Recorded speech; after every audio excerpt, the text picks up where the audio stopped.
Hello students, आज हम लोग देखेंगे एस्ट्रांस मैट्रिक्स मल्टीप्लिकेशन। इसमें हम लोग जानते हैं जो नॉर्मल मैट्रिक्स मल्टीप्लिकेशन होता है उसमें सपोज़ करिए दो मैट्रिक्स ले लेते हैं। ए उसकी वैल्यूज़ होती है, बी उसकी वैल्यूज़ होती है, जिसको हम लोग सी जो प्रोडक्ट होता है उसमें वैल्यू असाइन करते हैं।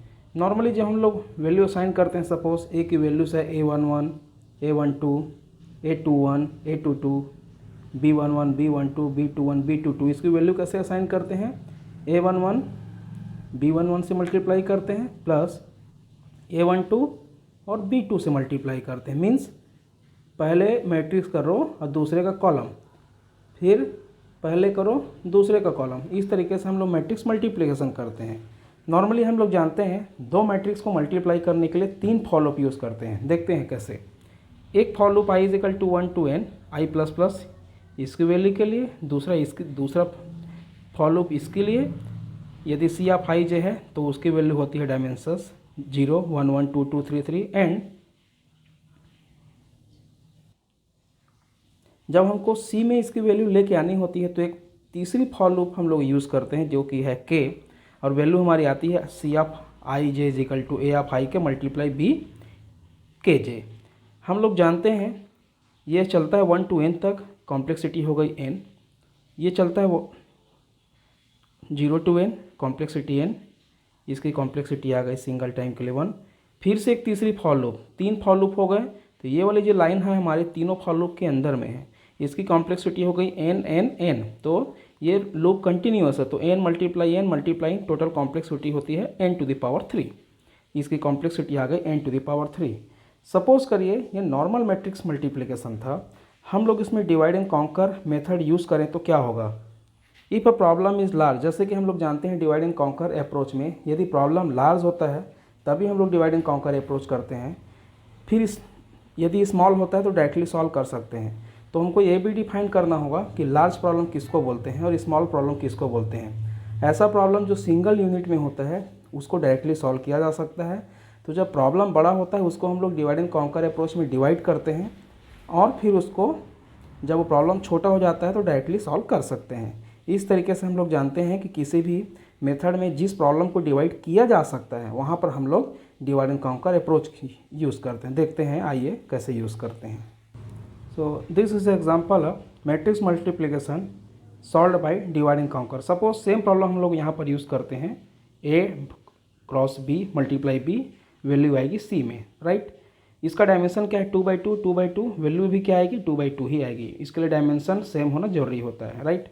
So it is a 2/2 matrix, then this is a small problem and we can solve multiplication directly, but it is a suppose यदि हमारा ये 4/4, 8/8, 16/16 या 256/256 होता, एग्जैक्टली 2 का पावर में होना चाहिए, तब हम लोग क्या करेंगे? Then this is a big problem.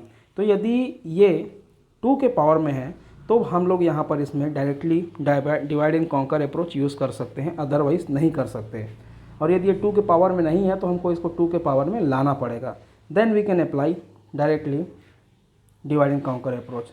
Let's see how matrix multiplication done कैसे होता है। C11 इज इक्वल टू क्या होगा? यहाँ पर जब हम लोग C11 करेंगे तो A11 multiply B11 plus A12 multiply B21। इस तरीके से C11, C12, C21 और C22 वैल्यूज़ निकाली जाती है। सपोज़ करिए यहाँ पर दो मैट्रिक्स है हमारे पास जिसका डायमेंशन 1 × 1 और 1 × 1 हो। सपोज़ यहाँ पर 1 × 1, 1 × 1, तब इसकी वैल्यू क्या आएगी? C is equal to A11 multiply B11।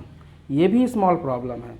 Means यदि डायमेंशन 1/1, 1/1 या 2/2, 2/2 हो उसको हम लोग डायरेक्टली सॉल्व कर सकते हैं। तो this is a small problem. यदि यही हमारा 4/4 मैट्रिक्स या 8/8 मैट्रिक्स होता तब हम लोग इसको क्या करते? यदि ये प्रॉब्लम तो डायरेक्टली सॉल्व हो गया, इस प्रॉब्लम को हम लोग स्मॉल प्रॉब्लम बोलते हैं। यदि ऐसा प्रॉब्लम जिसको हम लोग बड़ा प्रॉब्लम बोलते हैं तो वो प्रॉब्लम क्या है जिसको डिवाइड एंड कॉन्कर से सॉल्व कर सकते हैं। Let's see. देखिए ये एक प्रॉब्लम है, मैट्रिक्स A जिसका डायमेंशन है 4/4, मैट्रिक्स B जिसका डायमेंशन है 4/4। अगर हम लोग इसको डायरेक्ट सॉल्व करने के लिए जाएँ तो बहुत लंबा समय लगेगा। ठीक, कैसे लगेगा, कैसे सॉल्व कर सकते हैं? एल्गोरिथम लिख सकते हैं इसके लिए, algorithm matrix multiplication A B and is a dimension, right. If n is less than r equal to, यदि ये हमारा डायमेंशन, यदि उसका डायमेंशन 1 या 2 मीन्स 2 या 2 से छोटा हो, डायरेक्टली उन 4 फार्मूलाज को हम लोग डायरेक्टली यूज़ कर सकते हैं। कौन से फार्मूलाज? ये वो 4 फार्मूलाज हैं जिसको डायरेक्टली रख के हम लोग सॉल्व कर सकते हैं। यदि x 1/1 डायमेंशन हुआ तो इससे सॉल्व करेंगे, 2/2 हुआ तो इससे सॉल्व कर सकते हैं। लेकिन यदि प्रॉब्लम हमारा 2/2 डायमेंशन से ज़्यादा हुआ तब की बात हम लोग कर रहे हैं।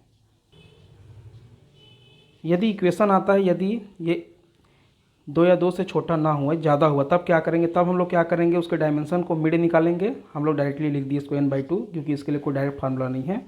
देन मैट्रिक्स मल्टीप्लिकेशन आप a11 b11 कॉमा n/2 इसका डायमेंशन है जिसको हम लोग n/2 डिवाइड किए हैं, प्लस ये नॉर्मल एडिशन, स्केलर एडिशन नहीं है, ये मैट्रिक्स एडिशन है।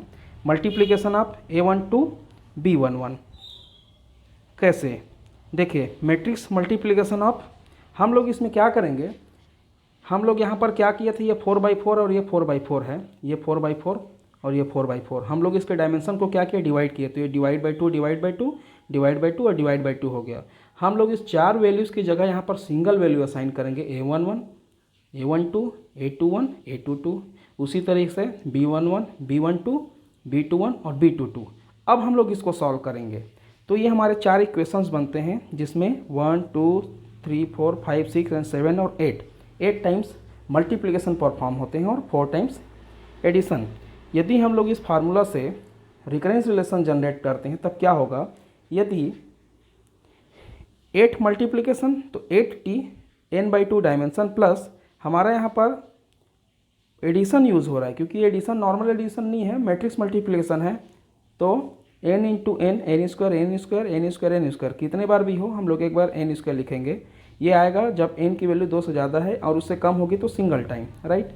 हमारा यहाँ पर जब इसको सॉल्व करेंगे किसी भी मेथड से तो tn is equal to order of n⁻3 जो कि बहुत ज़्यादा है। एक दूसरा, इसमें हम लोग बहुत सारे स्टेक यूज़ कर रहे हैं तो यहाँ पर स्पेस कॉम्प्लेक्सिटी भी बहुत ज़्यादा आता है। तो हम लोग यदि नॉर्मल मैट्रिक्स मल्टीप्लिकेशन यूज़ करिए तो भी प्रॉब्लम हो रही है, यदि हम लोग matrix multiplication divide and conquer approach use करते हैं तो भी प्रॉब्लम है। दोनों का एल्गोरिथम की कॉम्प्लेक्सिटी यहाँ पर आती है ऑर्डर ऑफ n⁻3। तब हम लोग इसमें ऐसा क्या करें जिससे इसकी एल्गोरिथम की कॉम्प्लेक्सिटी कुछ कम हो जाए, देखते हैं आगे।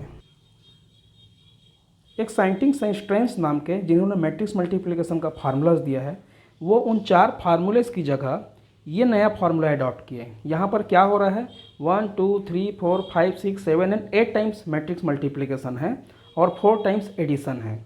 इन्होंने एक इसके बदले एक नया फार्मूला जनरेट किया जहाँ पर हम यहाँ पर क्या हो रहा है, 1 2 3 4 5 6 एंड 7 टाइम मल्टीप्लिकेशन है। हम लोग इस 8 की जगह 7 टाइम्स मल्टीप्लिकेशन यूज़ कर रहे हैं और नॉर्मली जो वैल्यूज़ हैं C11 C12 C22 और C22 के लिए फार्मूला दिया है। इसके बेस पे यदि हम लोग रिकरेंस रिलेशन या रिकर्जन रिलेशन अगर निकालते हैं तो tn इज इक्वल टू क्या आएगा, 70 8t की जगह 70n/2 प्लस n स्क्वायर यदि n की वैल्यू 2 से ज़्यादा है, अदरवाइज 1 यदि उसकी वैल्यू कम है। इसका वैल्यू आता है ऑर्डर ऑफ n⁻2.81 जो कि लेस है ऑर्डर ऑफ n⁻3 से। ये वैल्यू बहुत कम नहीं है बट हाँ पहले जो n⁻3 है उससे कुछ बेटर है। ये स्ट्रेंथ का दिया हुआ स्ट्रेंथ मैट्रिक्स मल्टीप्लिकेशन है जो कि उसकी वैल्यू पहले से कुछ कम हो गई।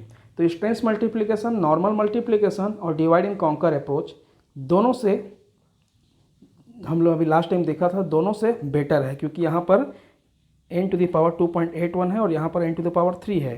तो this is a strength multiplication. Example हम लोग बाद में देखेंगे। Thank you.